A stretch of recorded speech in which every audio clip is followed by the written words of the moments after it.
to our YouTube channel. In this video, I will show you how to withdraw money from Get.io to Bybit. So the first step is to open up your Bybit application, and then on your Bybit application, you go ahead and tap on assets. Then when you tap on assets, you tap on deposit. Then you choose deposit crypto, and then in your money over here, you have to choose USDT.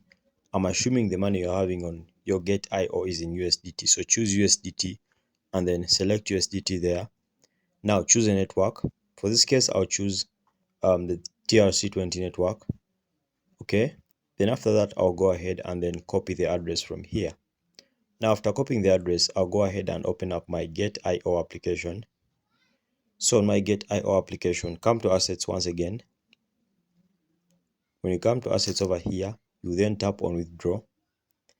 Then when you tap on withdraw, select the cryptocurrency that corresponds to the address you copied. So it is USDT.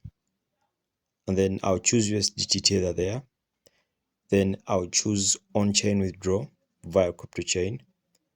And then for this, I'll do is later. Then for this case, I'll come and paste the address I copied from Bybit over here. And then drop down arrow here. Then select the network. So remember the network was TRC20. Okay, so the TRC20 network is so that's the network here, which is TRC. Okay, which is a Tron network. Then I'll put in the amount 25. Then I'll click on withdraw and you're good to go. Thanks for watching, guys. We shall meet once again.